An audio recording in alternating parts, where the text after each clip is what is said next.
Hello everyone, very good afternoon to all of you. इस video में 30 जून 2023 के current affair discuss करेंगे। आज जून के माह का आखिरी दिन है, तो आज के बाद से एक नई शुरुआत होगी अगले महीने के करंट अफेयर की। नई शुरुआत ये भी हो रही है कि अभिमन्यु सीरीज को मैं कल से मतलब 1 जुलाई से फिर से कंटिन्यू कर रहा हूँ और आपके सीजीएल एग्जाम से पहले ही इसको खत्म भी करना है। तो यूट्यूब पे जुड़ना मत भूलिएगा, कल रात 9 बजे से। डेली के करंट अफेयर के जो पीडीएफ हैं वो स्टैटिक जीके के साथ आप एग्जाम इंजन एप्लीकेशन से डाउनलोड कर सकते हैं। शुरू करते हैं आज का वीडियो, लेकिन पहले बात करेंगे कल का क्वेश्चन के बारे में। कल मैंने आपसे सवाल यह पूछा था कि जो ज्ञानपीठ पुरस्कार है ये कितनी भाषाओं में लेखकों को दिया जाता है। तो हमारे संविधान में जिन 22 भाषाओं का उल्लेख किया गया है उन टोटल 22 भाषाओं में ही ज्ञानपीठ पुरस्कार दिया जाता है। ज्ञानपीठ पुरस्कार की शुरुआत 1961 में पहली बार करी गई थी, लेकिन यह पुरस्कार पहली बार दिया गया था 1965 में। इसके अलावा इस पुरस्कार के साथ 11 लाख रुपए की धनराशि सम्मान स्वरूप दी जाती है। एक और चीज ध्यान रखिएगा, मरणोपरांत यह पुरस्कार नहीं दिया जाता है। अगर कोई किसी की भी मृत्यु हो गई है तो चाहे उसने कितना भी उत्कृष्ट कार्य किया हो, उसको यह सम्मान नहीं मिल सकता है। ये इसके साथ एक नियम है। साथ में एक और चीज, ये जो पुरस्कार है, जिस भाषा में भी मान लीजिए इस वर्ष ये पुरस्कार दिया गया है, अगले 2 वर्षों तक उस भाषा में ये पुरस्कार नहीं दिया जाएगा। जैसे मान लीजिए कि इस वर्ष ये पुरस्कार मलयालम भाषा में दिया गया है, तो अगले 2 वर्ष किसी भी मलयाली ऑथर को ये पुरस्कार नहीं दिया जाएगा। तो ये कुछ इसके नियम हैं जो कि जनरली लोगों को पता नहीं होते हैं। भारत में लेखन के क्षेत्र में सर्वोच्च पुरस्कार ज्ञानपीठ पुरस्कार ही है। उसके बाद दूसरे नंबर पे है साहित्य अकेडमी फेलोशिप अवार्ड और तीसरे नंबर पे है साहित्य अकेडमी अवार्ड। अब शुरू करते हैं आज के करंट अफेयर। यह कौन से राज्य के मुख्यमंत्री हैं जिनके द्वारा ऑपरेशन कन्विक्शन अभी हाल ही में शुरू किया गया है? तो योगी आदित्यनाथ के द्वारा उत्तर प्रदेश में ऑपरेशन कन्विक्शन अभी शुरू किया गया है। अब इसका मेन मकसद क्या है? देखिए, उत्तर प्रदेश में योगी सरकार ये कह रही है कि 20 तरीके के केसेस हैं। अब ये 20 तरीके के केसेस में जैसे कि हत्या आ जाती है, बलात्कार, गौ हत्या हो गई और धार्मिक रूपांतरण हो गया कि अगर जबरदस्ती धर्म किसी का परिवर्तित कराया जा रहा है, या फिर इसके अलावा पॉक्सो एक्ट हो गया। पॉक्सो का मतलब समझते हो ना, protection of children and sexual offences. बच्चों से रिलेटेड अगर कोई भी बलात्कार का केस है, सेक्सुअल ऑफेंस का केस है, तो इस तरीके को मिलाकर टोटल 20 ऐसे केसेस हैं। अगर ये केसेस होते हैं तो इनका निपटारा 30 दिन के अंदर होना चाहिए। ये योगी आदित्यनाथ सरकार ने फैसला लिया है ऑपरेशन कन्विक्शन के अंतर्गत। मतलब दोष सिद्धि हर हाल में 30 दिन के अंदर हो जानी चाहिए और 30 दिन के अंदर हर वो व्यक्ति जो कि इससे जुड़ा हुआ है उसको सजा भी मिल जानी चाहिए। तो ध्यान रखिएगा, यह इंपॉर्टेंट क्वेश्चन है, पूछा जा सकता है। उत्तर प्रदेश में गवर्नर कौन है? आनंदीबेन पटेल। अभी कुछ टाइम पहले योगी आदित्यनाथ सरकार ने एक नया टाइगर रिजर्व खोला है। इस टाइगर रिजर्व का नाम क्या है? इसका नाम है रानीपुर टाइगर रिजर्व। क्या नाम है? Ranipur tiger reserve. और ये उत्तर प्रदेश के चित्रकूट में खोला गया था। ये कौन सा इंस्टीट्यूशन है जिसके द्वारा एक स्टैंडर्ड लॉन्च किया गया है और ये स्टैंडर्ड प्लास्टिक पॉल्यूशन को कंट्रोल करने के लिए है? इस स्टैंडर्ड का नाम है IS 18267 2023। तो इसको लॉन्च किया गया है BIS के द्वारा, ब्यूरो ऑफ इंडियन स्टैंडर्ड। अब देखिए, ये स्टैंडर्ड ये कहता है कि भारत में जो प्लास्टिक है उसका कम से कम हमें कटलरी आइटम्स में यूज करना है। ज्यादा से ज्यादा यूज कृषि उत्पादों से बने हुए चीजों का करना है, जैसे कि पत्तियों से जो बर्तन बनाए जाते हैं ना, उनका यूज। या फिर आपने देखा होगा डिस्पोजल जो प्लास्टिक के चल रहे हैं, थर्माकोल के चल रहे हैं, उनको पूरे तरीके से बंद करना है। पत्तों से बने हुए और घास फूस से बने हुए जो कटलरी आइटम्स जो पुराने टाइम से चले आ रहे हैं, उन्हीं को यूज करने का भारत में प्रचलन फिर से लेकर आना है, क्योंकि वो बहुत ही आसानी से डिकम्पोज हो जाते हैं।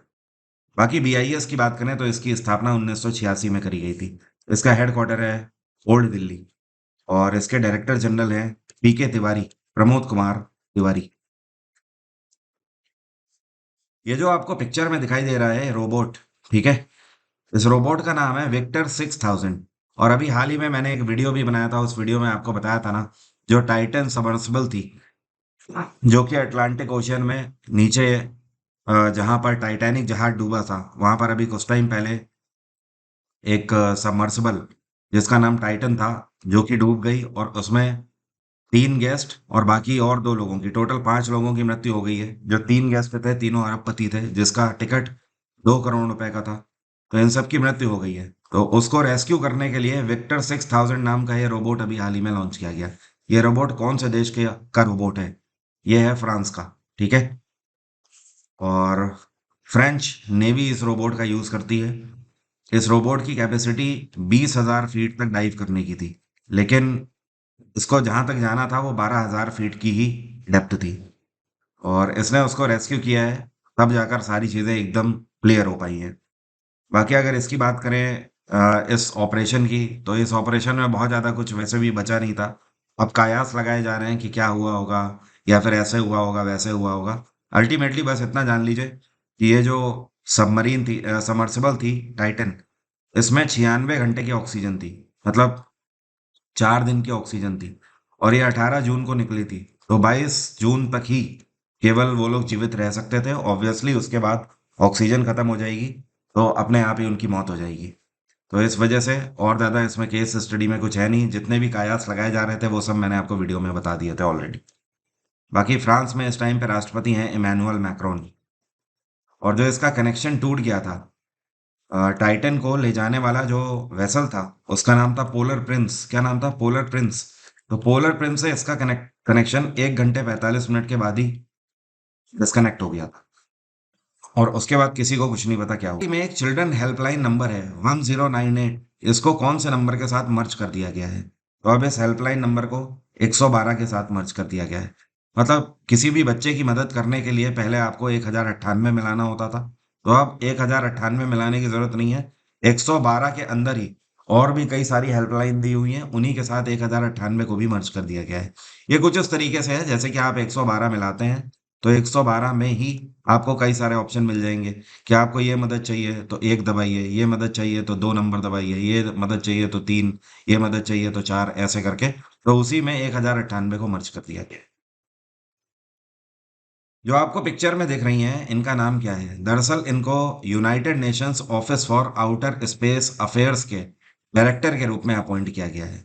ये भारतीय मूल की हैं। इनका नाम है आरती होला माइनी। क्या नाम है? आरती होला माइनी। बेसिकली ये पंजाब से बिलोंग करती हैं, लेकिन इस टाइम पर इनके पास ब्रिटेन की नागरिकता है। ये ब्रिटिश हैं इस टाइम पर। तो इनको United Nations office for outer space affairs में डायरेक्टर का पदभार दिया गया है। और इनको डायरेक्ट अपॉइंट किया है यूनाइटेड नेशंस के डायरेक्टर जनरल एंटोनियो गुतरस ने। और इनको वियना में, ऑस्ट्रिया की कैपिटल वियना में अपॉइंट किया गया है। बाकी अगर बात करी जाए यूएनओओएसए की, तो इस संस्थान की स्थापना कब करी गई थी? 1958 में इसको स्थापित किया गया था। इसका हेडक्वार्टर वियना ही है। ये कौन है जिनको अभी साहित्य अकेडमी चिल्ड्रंस लिटरेचर अवार्ड 2023 से सम्मानित किया गया है? और इनकी एक मलयालम भाषा में नॉवेल है जिसका नाम है पेरुमा जैथे कुंज थालुकल। क्या नाम है? पेरुमा जैथे कुंज थालुकल। इस नॉवेल के लिए इनको सम्मानित किया गया है। तो ये है प्रिया एस। ये किताब इन्होंने बच्चों पर बेस्ड लिखी थी, जिसके लिए इनको सम्मानित किया गया है। एक किताब अभी हाल ही में लॉन्च करी गई है, और इस किताब का नाम है द योगा सूत्र फॉर चिल्ड्रंस। इस किताब के ऑथर कौन है? तो रूपा पाई के द्वारा ये किताब लिखी गई है। ये किताब भी बच्चों पर ही बेस्ड है। और अच्छा, एक चीज़ और ध्यान रखिएगा, जो ये प्रिया एस है ना, इन्होंने एक काम और किया था। अरुंधति रॉय की जो बेस्ट बुक्स हैं, उनमें से एक किताब है the God of small thing. उसका इन्होंने ट्रांसलेशन भी किया था। तो जिसकी वजह से केरल साहित्य अकेडमी से भी इनको सम्मानित किया जा चुका था। अभी ये कौन सा राज्य है जहां पर दिव्य कला मेला आयोजित किया जा रहा है department of empowerment of persons with disability के द्वारा? तो दिव्य कला मेला का आयोजन इस बार राजस्थान में किया जा रहा है, जयपुर में। अब इसका मेन उद्देश्य क्या है समझिए। देखिए, इसमें पूरे भारत भर के जो भी दिव्यांगजन जुड़े हुए हैं कहीं ना कहीं एमएसएमई से, या आप एंटरप्रेन्योरशिप से उन्हें बोल सकते हो, जुड़े हुए हैं, जो कि अपना नया व्यवसाय शुरू कर रहे हैं, उन सभी ने यहाँ पर हिस्सा लिया है।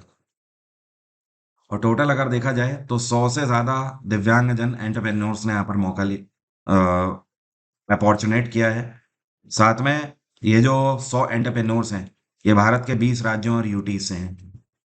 तो यहाँ पर एक तरीके से कई सारे बिजनेस पर्सन्स भी आएंगे, तो इनकी डायरेक्ट डील भी हो सकती है।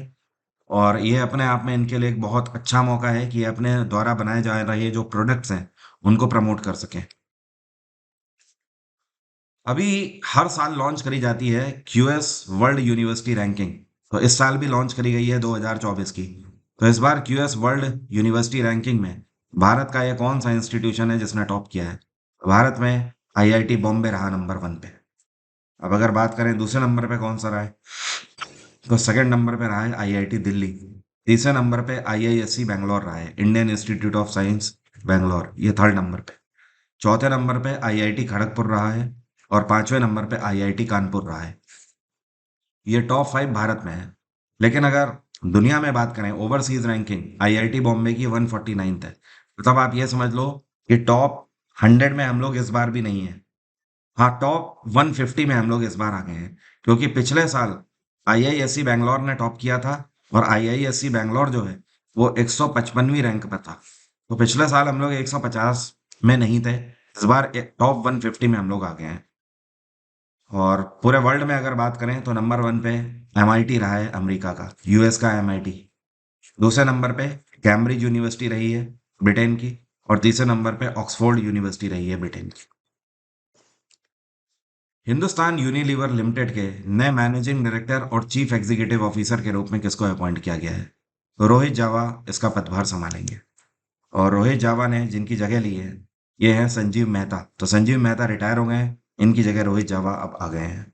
हिंदुस्तान यूनिलीवर लिमिटेड की स्थापना 1933 में करी गई थी। इसका हेडक्वार्टर है मुंबई। 17वीं भारतीय सहकारी कांग्रेस का उद्घाटन किसके द्वारा किया जाएगा? तो इसका उद्घाटन कल के दिन किया जाएगा। 1 जुलाई से शुरू होगा और 2 जुलाई तक चलेगा, मतलब 2 दिवसीय है ये। और ये नई दिल्ली में प्रगति मैदान में आयोजित किया जा रहा है। ये इसकी खास बात है।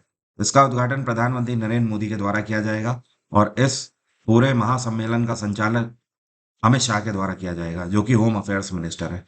अब समझिए इंडियन कोऑपरेटिव कांग्रेस का मेन उद्देश्य क्या है। पूरे भारत भर में जितनी भी सहकारी समितियां हैं उन सब के वेलफेयर के लिए यहाँ पर बात कही जाएगी। साथ में उनसे जुड़ी हुई जो समस्याएं हैं वो सर्वे कर कर भारत सरकार ने अपने पास रख ली हैं, उन सभी को भी यहाँ पर सॉल्व करने की कोशिश करी जाएगी। इसका लाइव स्ट्रीम चलेगा और अंदाजा ये है कि पूरे भारत भर से 5 करोड़ लोग इससे जुड़ेंगे लाइव स्ट्रीम में। और ये 2 दिवसीय रहेगा। जो आपको पिक्चर में दिखाई दे रहे हैं इनका नाम है जॉन गुड इनफ। अभी हाल ही में इनका निधन हो गया। नोबेल प्राइज से भी सम्मानित किए जा चुके हैं। ये कौन थे? ये एक वैज्ञानिक थे, साइंटिस्ट थे। और इन्होंने क्या बनाया हुआ है? ध्यान रखिए, इन्होंने लिथियम आयन बैटरी बनाई हुई है। आज की डेट में मॉडर्न डेज में अपने आप में एक रेवोल्यूशन है, क्रांति है। लिथियम आयन बैटरी हर जगह पर आप इसका यूज कर रहे हो। आपके टीवी के रिमोट में यूज होने वाला जो सेल है वो भी लिथियम आयन बैटरी है। आपका एसी का जो रिमोट है उसमें जो सेल यूज होने हैं वो भी लिथियम आयन बैटरी है। इवन इतना ही नहीं, आपके हाथ में जो मोबाइल फोन है उसमें भी जो बैटरी लगी हुई है वो भी लिथियम आयन बैटरी है। गाड़ियों में लगने वाली बैटरीज भी लिथियम आयन बैटरी है। तो आप समझ लो आज की डेट में रेवोल्यूशन है ये लिथियम आयन बैटरी, जिसकी वजह से ही इलेक्ट्रॉनिक व्हीकल्स जो हैं उनकी कॉस्ट इतनी है। अदरवाइज इलेक्ट्रॉनिक व्हीकल्स में उतनी कॉस्ट नहीं आने वाली है। तो 100 वर्ष की उम्र में अभी इनका निधन हो गया और 2019 में इनको नोबेल प्राइज से सम्मानित किया जा चुका है। करेक्ट 100 के थे ये। नेशनल इंश्योरेंस अवेयरनेस डे कौन सा दिन मनाया जाता है? 28 जून को ये दिवस मनाया जाता है। और इस दिन को मनाने के पीछे का मेन उद्देश्य ये है कि लोगों को बीमा के प्रति जागरूकता होनी चाहिए कि बीमा आपकी लाइफ में कितना जरूरी है। फिर चाहे वो घर का बीमा हो, हेल्थ का बीमा हो, कार का बीमा हो, फैमिली का बीमा हो या किसी का। नेशनल स्टैटिस्टिक्स डे, राष्ट्रीय सांख्यिकी दिवस कौन से दिन मनाया जाता है? तो ये दिवस 29 जून को मनाया गया, 29th of June। और ये दिवस किसके लिए मनाया जाता है? तो जो आपको पिक्चर में दिखाई दे रहे हैं ये है पीसी महालनोबिस। इनको फादर ऑफ इंडियन स्टैटिस्टिक्स भी कहा जाता है। भारत में इंडियन स्टैटिस्टिकल इंस्टीट्यूट की स्थापना 1931 में करी गई थी। तो उनके संस्थापकों में से एक थे ये। और इकोनॉमिक वेलफेयर में भी इनका योगदान रहा है काफी बड़ा, जिसकी वजह से नेशनल स्टैटिस्टिक्स डे इनकी याद में मनाया जाता है, इनके बर्थडे के दिन। 1893 में इनका जन्म हुआ था, 1972 में इनका निधन हुआ था। और पहली बार यह दिवस साल 2007 में मनाया गया था। अब मेरा आज का सवाल आपसे, आप में से कितने लोग बता सकते हैं भारत सरकार ने 100 Vande Bharat train sleeper coach के साथ बनाने का कॉन्ट्रैक्ट कौन सी कंपनी को दिया हुआ है? ये स्लीपर होंगी, एसी नहीं होंगी, ध्यान रखिएगा। तो कौन सी कंपनी को कॉन्ट्रैक्ट मिला हुआ है? पढ़ाया हुआ क्वेश्चन है, कमेंट बॉक्स में जल्दी से लिखकर बताइए। 12,523 पोस्ट कम नहीं होती हैं। एमटीएस हवलदार की इस बार 2023 में है, जिसका एग्जाम 1 सितंबर से आपका शुरू है। केवल 2 महीने का समय है बीच में, जुलाई और अगस्त आपके पास है। जी तोड़ मेहनत करिए, जी जान से लग जाइए। इसके लिए मैंने बैच भी लॉन्च कर दिया है, जिसकी कॉस्ट आप देख सकते हो। अगर आप कंप्लीट बैच लेना चाहते हो सारे सब्जेक्ट के साथ, तो 450 है और 40% का ऑफर चल रहा है। केवल ये 2 जुलाई तक ऑफर है, उसके बाद हम ऑफर नहीं दे पाएंगे, क्योंकि ऑलरेडी फीस हम कम ही रखते हैं एग्जाम इंजन में। इस बैच के साथ आपको 15 से ज़्यादा, इवन 15 तो यहाँ पर लिखा हुआ है, मैंने 19 पीवाई की प्रैक्टिस क्लास आपको दी हुई है। फ्री स्टैटिक जीके की मैगजीन है, फ्री साइंस की मैगजीन है, फ्री 2023 की करंट अफेयर मैगजीन है। इसके बाहर करंट अफेयर जाएंगे नहीं, ये मेरा वादा है आपसे। इसके अलावा यहाँ पर कंप्यूटर की सारी क्लासेस भी फ्री में मैं दे रहा हूँ। इतना कुछ आपको कहीं पर भी मिलने वाला नहीं है इतनी फी में, क्योंकि हमारा यही कहना ही रहता है कि अब शिक्षा पैसे के अभाव में नहीं रुकेगी। तो हमारा उद्देश्य ही यही है एग्जाम इंजन का। इसी वजह से मैंने प्रीवियस प्लेटफॉर्म छोड़ा था और अपना प्लेटफॉर्म बनाया है, कि सबसे कम पैसे में मैं आप तक शिक्षा पहुंचा सकूं। अब अगर उसके बाद भी सिलेक्शन नहीं होता है, तो इस बार टांगे तोड़ के हाथ में दे दूंगा सबकी, क्योंकि मुझे भी पता है 2024 में सबसे बड़ा मौका है आप सबके पास। आप इंडिविजुअल बैचेस लेना चाहते हो तो भी ले सकते हो। जैसे अगर आपको कंबाइंड नहीं चाहिए, तो केवल जीएस जीके भी आप ले सकते हो, केवल इंग्लिश, केवल रीजनिंग, केवल मैथ्स, ये सारे ऑप्शन भी आपके पास अवेलेबल है। आज की बात यहीं तक रहेगी। Thank you so much, have a nice day, take care, bye bye, आपका दिन मंगलमय हो।